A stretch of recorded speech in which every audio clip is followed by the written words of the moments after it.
네, 안녕하십니까. 네, 저는 오늘 그 피부암 주제로 말씀드릴 서울아산병원 피부과 이우진이라고 합니다.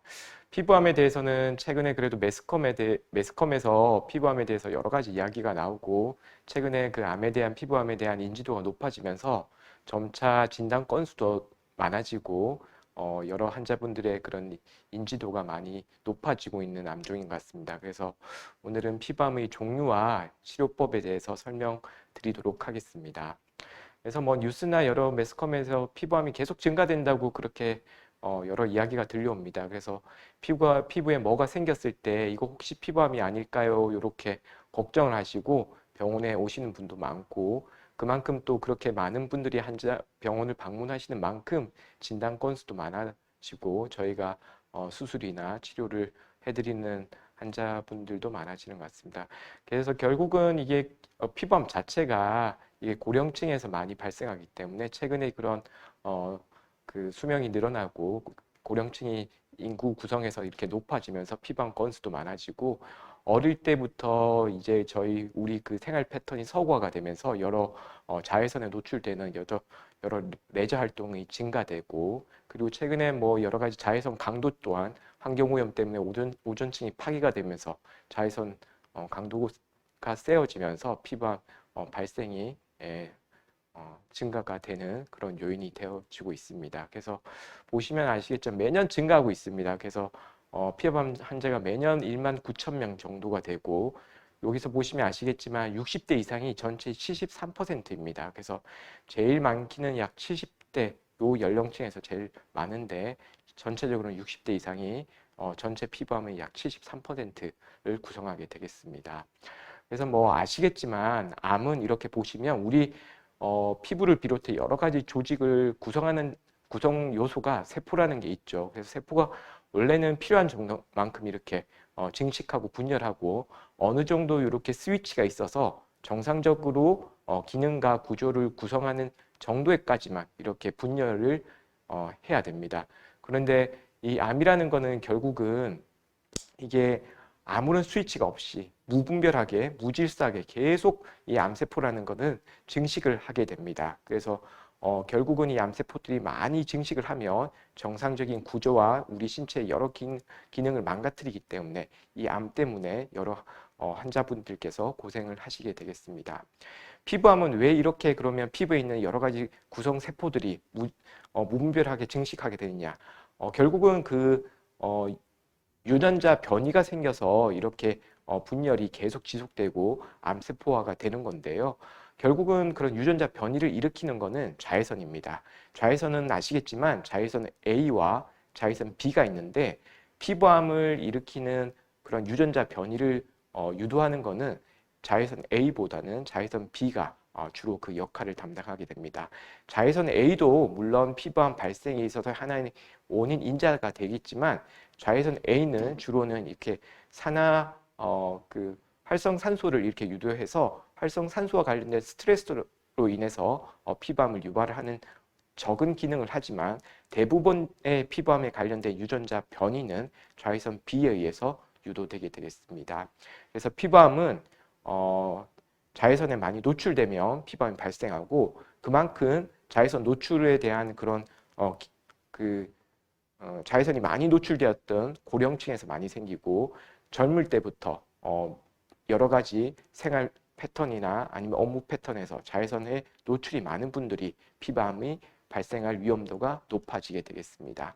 그래서 피부암의 원인은 역시나 고령층, 나이가 많으면 자외선 노출이나 여러 가지 발암 물질에 대한 노출이 있으니까 고령의 나이와 과도한 자외선 노출이 가장 큰 원인이 되겠고 그 외에 드물게는 면역이 억제되고 최근에 뭐 장기 이식이나 여러 가지 뭐 암 치료나 관련해서 면역이 억제되는 여러 가지 약물을 복용하시는 경우가 많죠. 그래서 면역 억제 상태에서는 그만큼 또 피부암 발생이 늘어나고 일부 발암 물질 그리고 인간 유두종 바이러스, 흔히 말하는 사마귀 바이러스입니다. 그리고 모든 사마귀 바이러스가 그 피부암을 유발하지는 않지만 일부 인간 유두종 바이러스가 이런 피부암과 관련이 있을 수가 있겠고 화상이나 오래된 만성 궤양병변에서 또 일부는 피부암이 생길 수가 있겠습니다. 하지만 이런 바이러스나 만성 궤양 모든 게 다 그렇게 피부암과 관련된 건 아니고 일부에서 피부암과 관련이 있을 수가 있겠습니다. 그래서 피부암 종류를 보시면 기저세포암이라는 게 가장 한국인에서는 가장 흔한 피부암이고, 그 다음이 편평세포암이 다음으로 흔한 피부암입니다. 그리고 이 편평세포암의 제자리암, 뭐 흔히 상피내암이라고 하죠. 편평세포암의 제자리암인 보행병이라는 게 있고, 가장 예후가 안 좋고 전이의 가능성도 높은 흑색종이라는 게 있습니다. 그리고 피부암의 분류에는 속하진 않지만 이 편평상피암이 되기 전인 전암병변인 광성각화증이라는 것이 있습니다. 그래서 오늘은 요 5가지에 대해서 설명을 드리도록 하겠습니다. 기저세포암 보시면 우리나라의 피부암 진단 건수의 약 절반 이상이 기저세포암에 속하게 되어 있습니다. 앞서 설명드렸듯이 50대 이후, 60대 이후 고령층에서 많이 발생하게 되고, 여성보다는 좀 더 남성에 조금 더 많습니다. 그리고 역시나 자외선 관련이기 때문에 안면부에서 가장 흔하겠고요. 자외선이 좀 더 강하게 조사가 되는 코 주변이나 눈꺼풀 같은 곳에 기저세포암이 많이 발생하게 되겠습니다. 그래서 임상 요 병변 사진을 보시면 뭐 이렇게 검은색 색깔을 띠는 경우도 있고요, 살색 색깔을 띠는 경우도 있는데, 일부에서 이렇게 색소를 또 포함하는 경우가 있겠고, 주로는 이렇게 중심부가 조금 이렇게 함몰되고 궤양병변이 있고 중심부에 딱지가 있는 경우가 많고, 주변부가 이렇게 튀어나오고 주변부가 이렇게 말려 있는, 어떻게 보면 이렇게 제방같이 주변부가 올라가 있는 형태를 보이는 것이 기저세포암이 되겠습니다. 그래서 어떤 경우에는 이렇게 살색처럼 보여서 뭐 흉터나 여러 가지 병변과 감별이 힘든 경우도 있겠고요. 잘 낫지 않는 상처나 출혈이 있는 재발성 병변, 궤양, 딱지 등으로 이렇게 보일 수가 있겠습니다. 그래서 어떤 경우는 이렇게 정말 저희 피부과 의사들이 보기에도 이게 기저세포암일까 생각할 정도로 그냥 살색 병변에 흉터 같은 병변으로 생기기도 하고요. 일부는 이렇게 점처럼 보이는 경우도 있습니다. 그래서 저 많은 오랜 기간 동안 점으로 이렇게 오진을 받거나 아니면 점으로 생각했던 병변에서 잘 낫지 않고 너무 오래 지속되고, 기존에 생각했던 전병변에서 출혈이나 궤양이 있어서 조직 검사를 하면 기저세포암으로 진단되는 경우가 있겠습니다. 그래서 이 여러 케이스에서 그 오랫동안 점으로 생각하고 점인 줄 알고 병원에 내원해서 레이저 치료를 받았지만 몇 번을 레이저 치료를 해도 계속 재발이 된다. 그래서 몇 번 치료 후에 병원에 오셔서 조직 검사 후에 기저세포암으로 진단받는 경우가 많습니다. 그래서 연세가 있으신 분들은 점을 함부로 제거하시면 안 됩니다. 그리고 점을 제거했다 하더라도 2번, 3번 재발되는 경우에는 혹시 이게 기저세포암이나 피부암이 아닐까 의심을 해보아야 됩니다. 그래서 점을 제거할 때는 어떻게 보면 조직 검사 등으로 정확하게 진단을 받고 그에 대한 치료를 받으시는 게 맞다고 생각이 됩니다. 기저세포암은 다행스럽게도 거의 전이가 되지 않습니다. 그래서 문헌상에는 전이되는 확률이 0.5% 이하입니다. 그렇기 때문에 치료에 있어서도 전이가 되지 않는 만큼 거의 다 수술적 치료로 치료가 완결되는 경우가 많고, 항암 치료나 방사능 치료를 받는 경우는 극히 드물게 되겠습니다. 그래서 대부분의 경우에는 피부과에서 진단받고 피부과에서 이 피부암에 대한 수술적인 제거로 치료가 완결되는 경우가 많겠습니다. 요약을 하면 기저세포암은 가장 흔한 피부암의 일종입니다. 그리고 다양한 임상 양상으로 나타나고 점으로 흔히 착각될 수도 있는 피부암의 종류가 되겠습니다. 다행스럽게도 거의 전이가 되지 않기 때문에 적절한 진단을 받으신다면 수술적 치료만으로 완치가 되는 경우가 많겠습니다. 두 번째로 설명드릴 피부암은 편평세포암입니다. 두 번째로 흔한 피부 악성 종양이고, 역시나 고령층에서 이것 또한 남성에서 여성보다는 좀 더 흔히 발생하겠습니다. 얼굴의 앞면에 어느 부위나 생길 수가 있겠지만 입술이나 볼 등에서 좀 더 많이 생길 수 있는 피부암이 되겠습니다. 주로는 사마귀 모양, 그리고 잘 낫지 않는 상처, 결절, 덩어리란 뜻이죠. 그리고 판, 약간 두꺼워져 있는 이렇게 튀어나와 있는 병변인데, 이것들에서 계속 출혈이 생기거나 딱지가 생기고 궤양이 생기는 병변으로 생기게 되겠습니다. 드물게는 이렇게 손가락 주변에 계속 딱지가 생겨요. 손가락 주변에 계속 상처가 생깁니다. 이렇게 오셔서 조직 검사를 하면 편평세포암으로 진단되는 경우도 있겠습니다. 앞서 설명드린 기저세포암보다는 편평세포암이 일부에서 전이를 할 수 있습니다. 그래서 확률적으로는 약 5% 정도의 환자에서 피부에서 시작이 되지만 전이병변을 질환의 경과 동안 동반하는 경우가 있겠습니다. 이게 발생 부위마다 조금 다른데요. 입술이나 귀에 생길 경우에는 좀 더 다른 부위에 발생한 경우보다 전이될 확률이 좀 더 높겠습니다.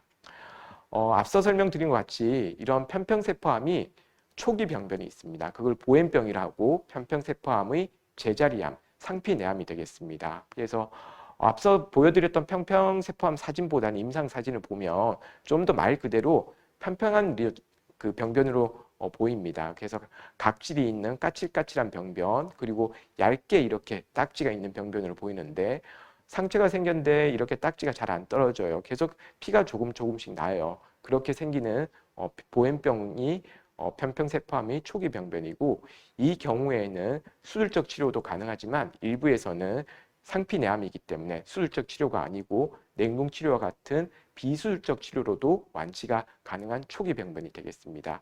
초기에 치료를 하지 않으면 역시 침윤성 병변, 편평상피세포암의 그런 침윤성 병변으로 진행을 하기 때문에 초기에 잘 진단을 하는 것이, 진단과 치료를 하는 것이 중요하겠습니다. 그리고 또 설명드릴 것이, 이 환자를 보시면 여기에 편평세포암이 있습니다. 근데 주변부에 이렇게 까맣거나 살색으로 까칠까칠한 병변이 있습니다. 만져보면 사마귀같이 이렇게 거칠거칠하고요. 뭔가 딱지같이 붙었는데 잘 떨어지지가 않습니다. 이런 것을 광선각화증이라고 합니다. 그래서 쉽게 설명드리면 침윤성 편평세포암에 발생하는 씨앗이라고 볼 수 있습니다. 그래서 광선각화증이라는 이 전암병변, 놔두면 암이 될 수 있다는 거죠. 이것을 제대로 치료를 하지 않으면 10년 내에 10명 중에 1명은 침윤성 편평세포암이 발생하게 됩니다. 그리고 침윤성 편평세포암이 약 10%에서 발생하지만 약 절반 정도에서는 편평세포암이 발생할 수가 있겠습니다. 그리고 전체 편평세포암의 약 80%가 이런 광선각화증에서 출발하는 것이 지금까지 통계입니다. 그래서 다른 피부암과 마찬가지로 젊을 때부터 이렇게 햇볕 노출이 많은 직업이나 햇볕 노출이 많은 부위에서 광선각화증이 사마귀 형태나 아니면 과학곽화성 병변, 이렇게 까칠까칠한 쉽게 떨어지지 않는 뭔가 딱지 같은 병변이 안면부에 주로 생기는 것이 특징이 되겠습니다. 두피에도 많이 생기고요. 살색으로 보일 수도 있고 이렇게 약간의 붉은색을 띠는 듯한 각질을 동반하는, 딱지를 동반하는 병변으로 생길 수가 있겠습니다.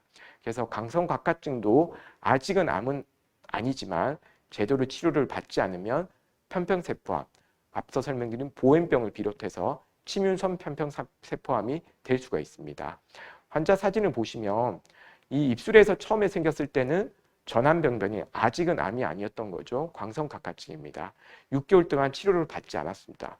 6개월 동안 치료를 하지 않았더니 이렇게 큰 덩어리를 형성하는 편평세포암, 침윤성 편평세포암이 되어버렸습니다. 그래서 이때는 그냥 냉동치료나 수술을 하지 않고도 완치가 될 수가 있겠지만 치료 시기를 놓쳐버리면 수술 범위를 크게 절제를 해야 되는 그런 병변으로 진행이 되어 환자분들께서 치료받는 데 있어서 어려움이 생길 수도 있겠습니다.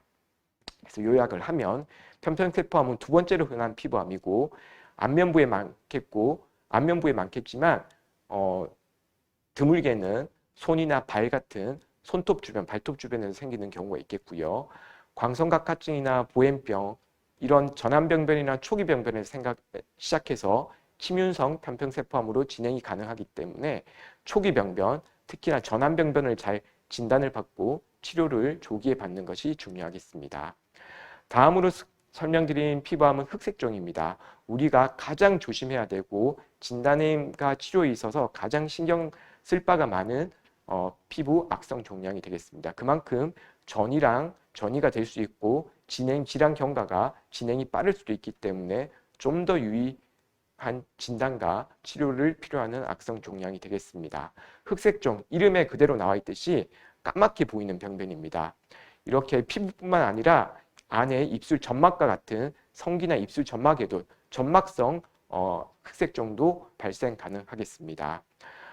그래서 환자분들이 많은 점으로 병원에 오십니다. 이게 그냥 점이냐 아니면 흑색종이냐, 이런 걸 궁금해하시고 진단을 받기 위해서 병원에 많이 오십니다. 그래서 우리가 환자분들한테 이렇게 설명드릴 때는 A, B, C, D, E라는 룰을 말씀드립니다. 그래서 A는 에이시메트리, 비대칭성이라는 것입니다. 그래서 점은 보시면 이렇게 절반으로 나눠보면 대칭적으로 이렇게 구조가 보이지만 흑색종은 반으로 나눠보면 우측과 좌측의 이런 모양이 대칭적이지 않고 비대칭성으로 보입니다. 모양이 다릅니다. 그리고 B는 보더라는 건데요. 경계가 점은 경계가 비교적 깨끗하지만 동그랗게 흑색종 같은 경우에는 울퉁불퉁한 경계를 불규칙한 경계를 보이는 경우가 많습니다.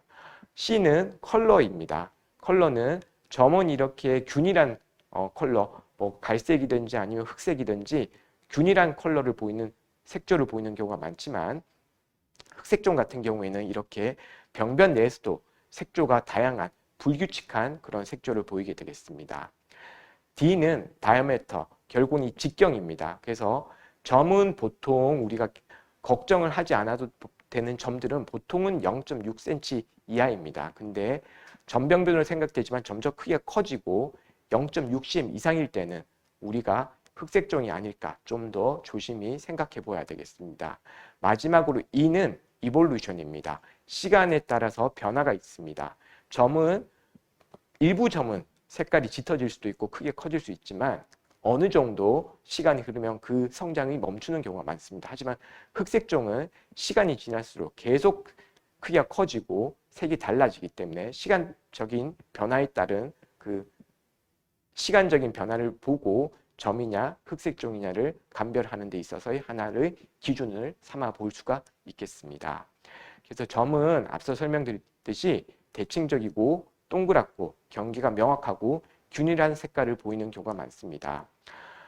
우리나라에서는 이 흑색종이 서양 인구와는 다르게 손발바닥, 말단에 생기는 경우가 많습니다. 손발바닥뿐만 아니라 손발톱부에도 많이 생깁니다. 그래서 서양 인구에 비해서는 우리나라처럼 동양 인구에서는 말단부에 생기는 점에 대해서 유의하게 관찰하고 점이 크기가 커지거나 아니 시간에 따른 색깔과 경계에 이런 변화가 있을 때는 혹시 흑색종이지 않을까 의심을 해보고 정확한 진단을 받아볼 필요가 있겠습니다.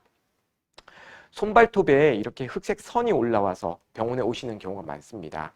손발톱에 흑색종이 생기면 이런 선으로 올라오는데요. 보시면 아시겠지만 이 흑색 선이 색깔이 불균등하고 손톱, 발톱 주변에 이렇게 살 부위에도 이렇게 색조가 올라오는 것이 흑색종의 특징입니다. 그리고 점차 시간이 지나면서 이 컬러가 짙어지거나 컬러가 불규칙하게 변하고 이 두께가, 이 폭이 점차 넓어지는 것이 손발톱에 생기는 흑색종의 특징입니다. 그래서 요약을 해드리면 너비가 3mm 이상이고 불규칙한 다양한 색깔을 보이고 대칭성이 역시나 없습니다. 그리고 손발톱 주변에 정상적인 살에도 이렇게 검은색이나 갈색의 색조가 올라오는 것이 손발톱 흑색종의 특징이니 손발톱에 이렇게 색조 선이 있을 때 흑색종이 아니신지 걱정해서 오실 때는 기본적으로 이런 것을 조금 저희 의료진도 생각을 하고 환자분들도 이것 기준으로 좀 판단을 해보시면 도움이 되실 것 같습니다.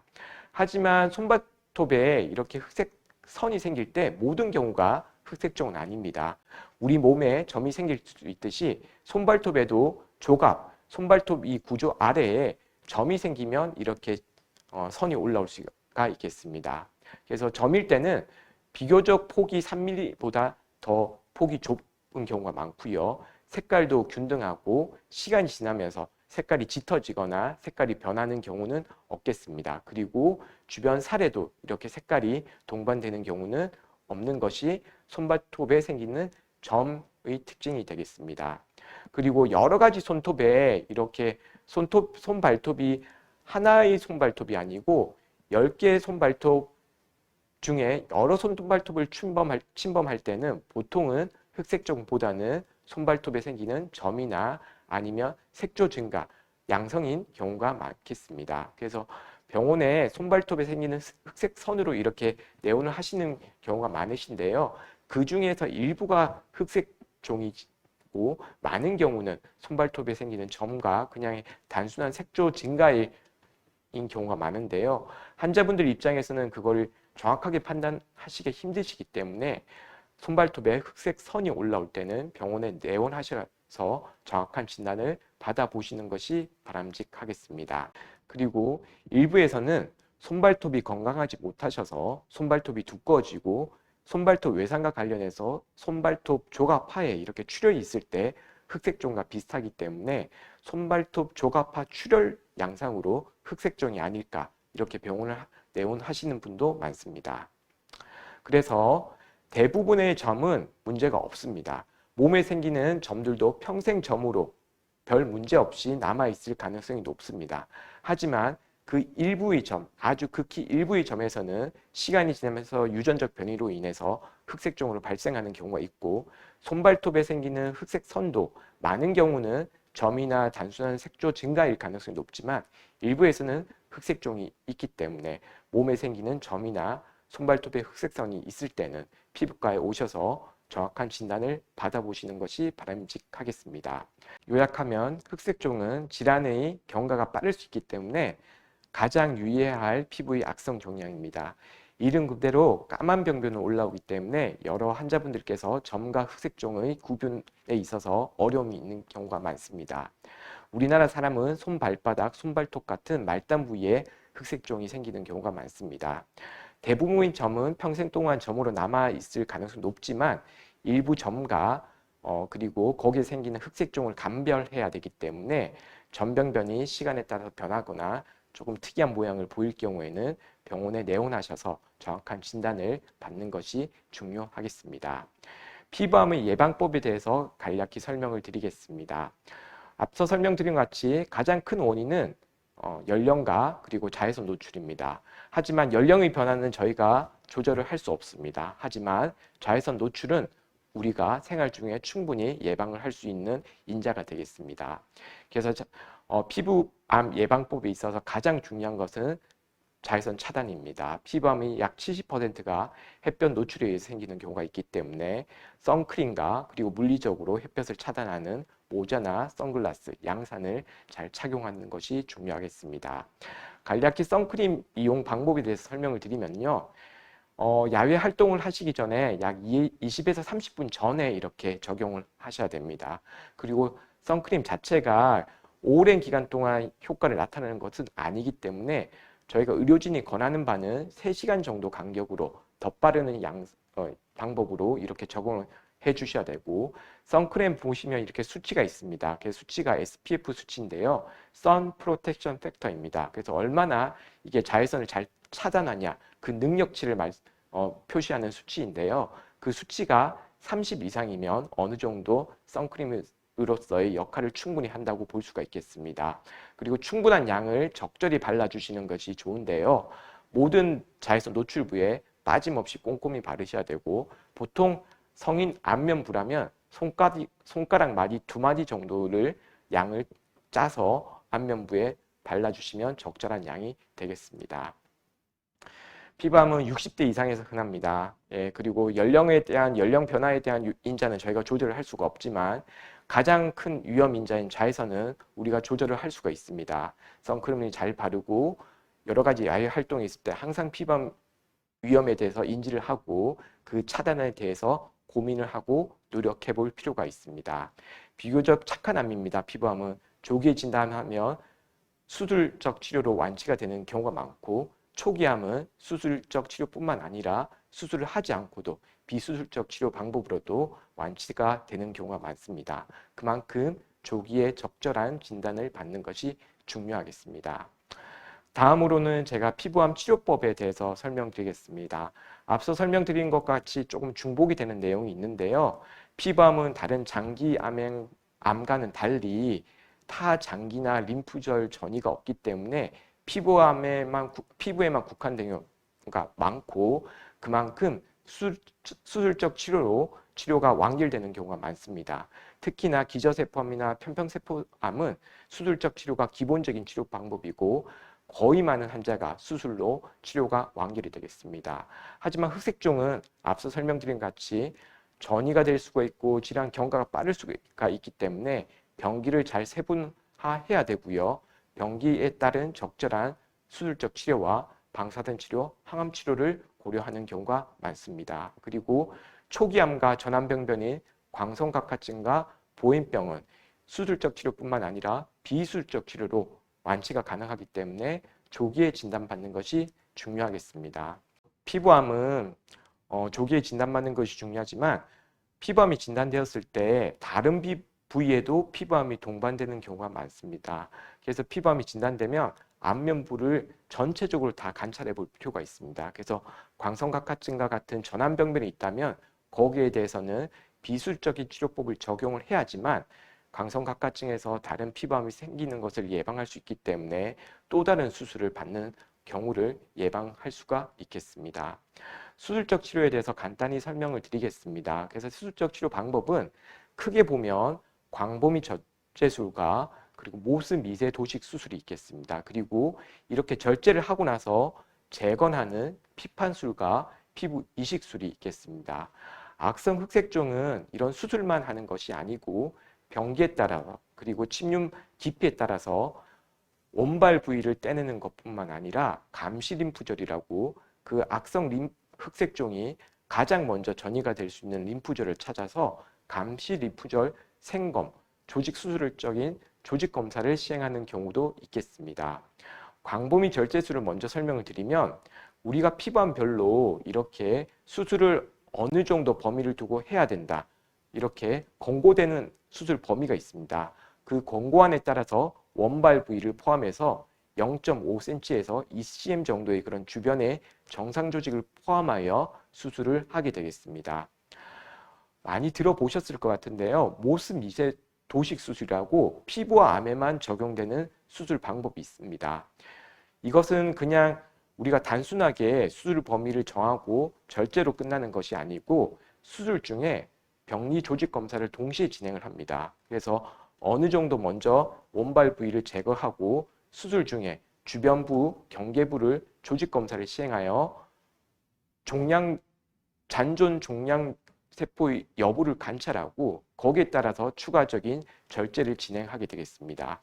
피부암에서 이런 모스 미세 도식 수술을 시행하는 이유는 결국은 피부암은 안면부에 많기 때문에 안면부에 생길 경우에는 우리가 원발 부위를 암을 잘 제거하는 것도 중요하지만 안면부의 미용적인 그린 정상적인 구조를 잘 보존하는 것도 중요하기 때문에 불필요하게 넓은 범위를 필요 없이 넓게 떼는 것을 예방하고 정상 피부의 결손을 최소화하기 위해서 우리가 모스 미세 도식 수술이라는 방법을 사용하게 되겠습니다. 그래서 모든 경우에 다 이런 모스 미세 도식 수술을 하는 건 아닙니다. 그래서 기저세포암이나 편평세포암에서 권고되는 기준이 있습니다. 그래서 의료진과 상의해서 이런 기준에 속한다면 모스 미세 도식 수술을 진행하는 것이 바람직하겠습니다. 그래서 앞서 설명드린 것과 같이 광범위 절제술 그리고 모스 미세 도식 수술 모두 다 보통은 국소 마취 하에 전신 마취보다는 국소 마취 하에 진행을 하게 되고 모스 미세 도식 수술 때는 일단은 떼어낸 피부암 조직을 이렇게 동결 절편이라는 냉동 절편을 만들게 됩니다. 그래서 수술 시에 같은 시간에 내 주변부에 잔존한 암세포 여부를 확인하고 추가 절제 여부를 결정하게 되겠습니다.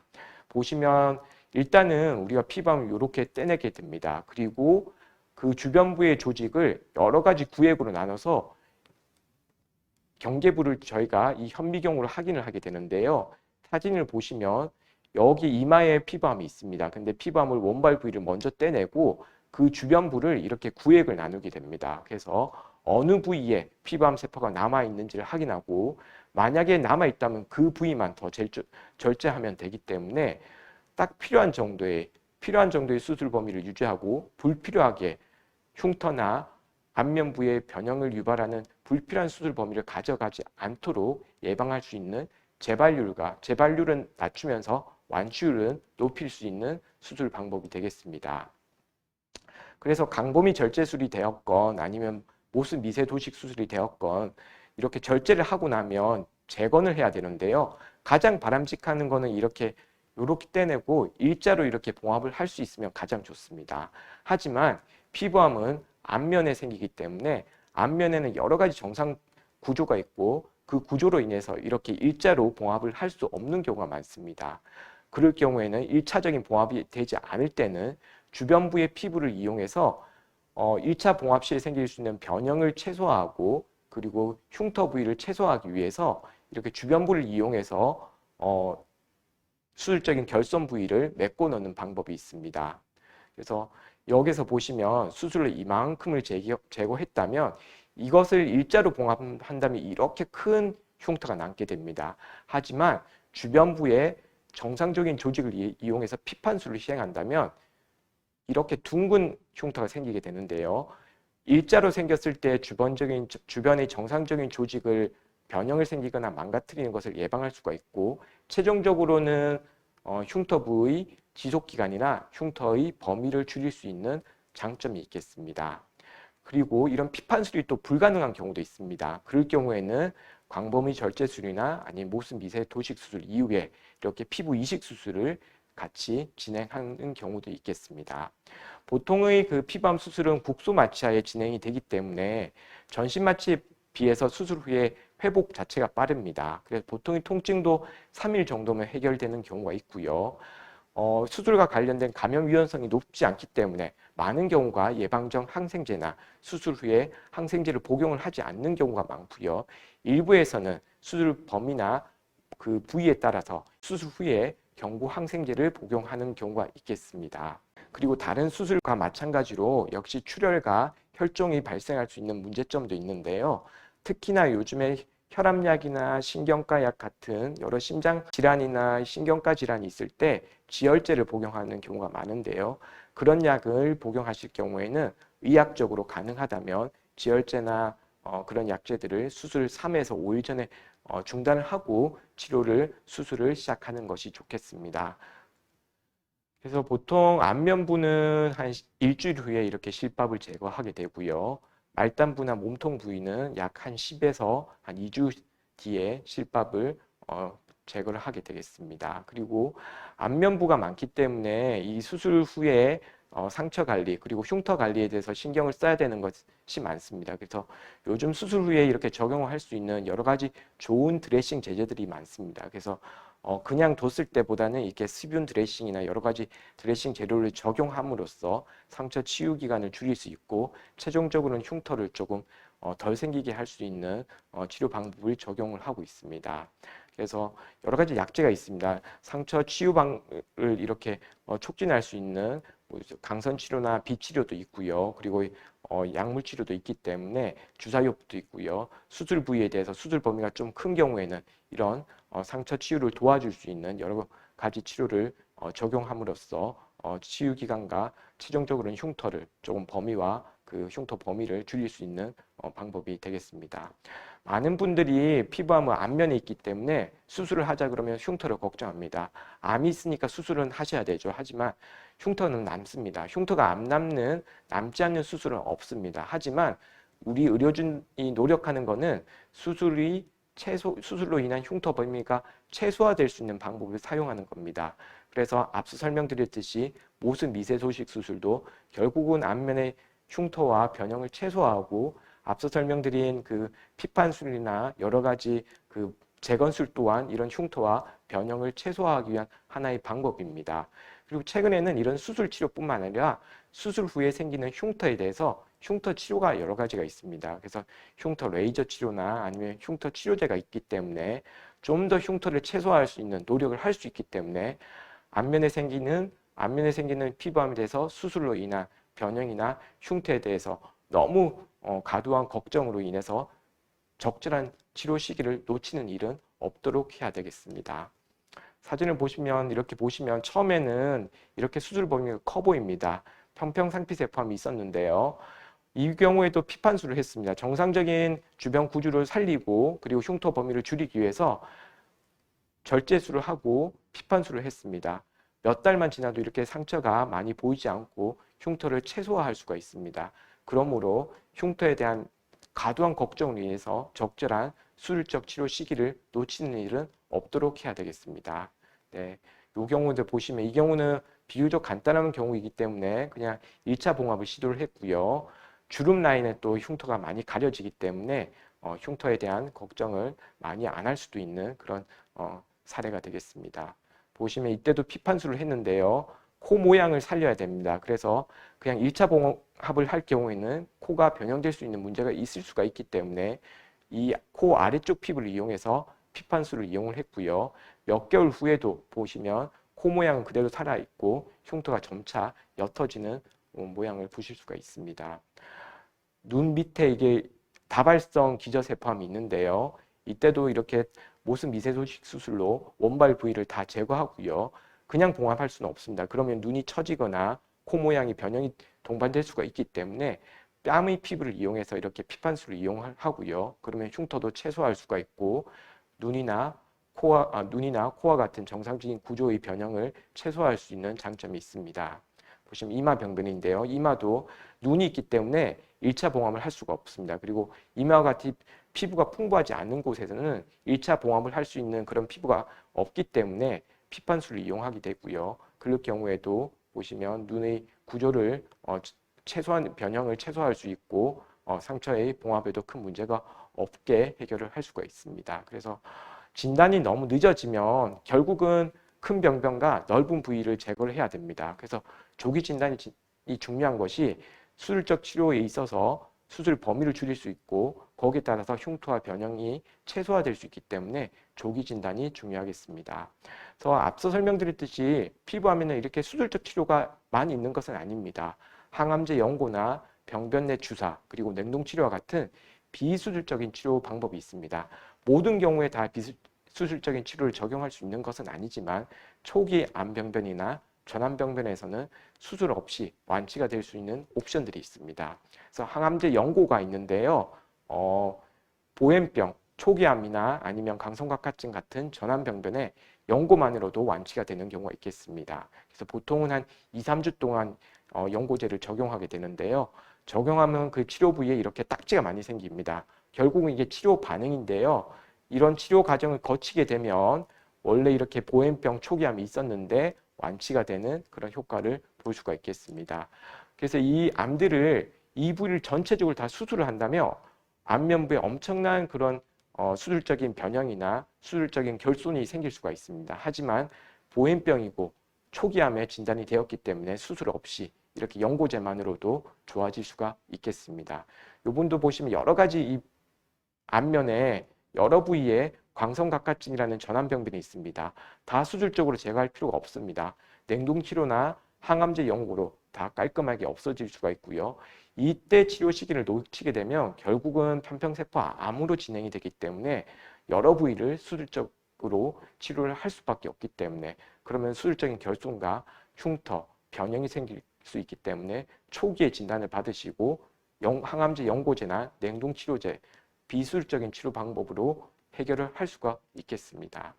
발바닥인데요. 발바닥에 이렇게 보행병 초기암이 있습니다. 수술을 하면 수술 범위도 크고 그리고 이식도 하셔야 됩니다. 근데 보행병이라는 초기암이기 때문에 연고제로 충분히 완치가 가능한 사례입니다. 냉동치료도 있는데요. 항암제 연고와 같이 동시에 적용할 수도 있겠고요. 아니면 시간적인 간격을 두고 적용을 해볼 수가 있겠습니다. 역시나 광선각화증이나 보행병 같은 초기암과 전암병변에 적용해 볼 수가 있겠습니다.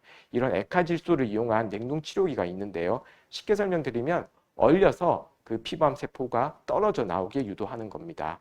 보행병 질환이 있었고요. 그래서 이 보행병을 냉동치료로 완치를 한 케이스입니다. 그리고 이 경우에도 보시면 광선각화증이 있고요. 냉동치료 후에 완치가 되었고 만약에 이때 광선각화증 이후에 편평상토의 세포암은 진행이 되었다면 수술 범위가 이렇게 커지겠죠. 초기에 진단받고 비수술적인 방법으로 치료를 하는 것이 중요하겠습니다. 광선각화증이 여러 군데 있었고요. 역시나 냉동치료법으로 완치가 된 케이스입니다. 병변 내에 주사를 하는 경우도 있습니다. 일부 경우인데요. 항암제 성분을 피부에 직접적으로 투여하는 겁니다. 그래서 많은 경우에는 적용이 되지는 않겠지만 수술 범위를 줄이기 위해서 수술 전에 병변 내 피부에 직접적으로 주사하는 경우도 있겠고요. 안면에 수술이 불가능할 정도로 여러 병변이 있는 경우가 있는데요. 그런 경우에는 수술이 힘들기 때문에 다발성 피부암에 대해서 이런 항암제 성분을 피부에 직접 그 병변에 직접 이렇게 투여하는 방법도 있겠습니다. 앞서 설명드린 것 같이 흑색종은 다분 피부암과 조금 다르게 생각하셔야 됩니다. 역시나 임파선, 림프절이나 타 장기에 침범한 위험성이 있기 때문입니다. 그래서 병기에 따라서 3기나 4기가 되면 항암 치료를 생각을 해야 되는데요. 흑색종에 대해서는 요즘에 항암 치료 요법이 아주 치료 성적이 많이 향상되었습니다. 면역 치료제나 표적 치료제가 나왔기 때문에 흑색종에 있어서 3기, 4기가 되더라도 예전에 비해서는 생존율이 많이 치료 성적이 향상이 되었습니다. 그 지미 카터 전 미국 대통령도 흑색종이 있었고 면역 치료제를 투여받고 생존이 많이 길어진 그런 사례가 되겠습니다. 그래서 여러 가지 면역 치료나 표적 치료제가 있는데요. 안타깝게도 미국이나 여러 유럽 쪽에서는 2기 후반대나 3기만 돼도 이런 면역 치료제를 적용하는 경우가 있는데요. 국내에서는 여러 급여나 보험 조건 때문에 4기 정도로 이렇게 많이 진행이 된 케이스에서만 아직까지 면역 치료나 표적 치료제가 급여 혜택으로 투여를 할 수가 있겠습니다.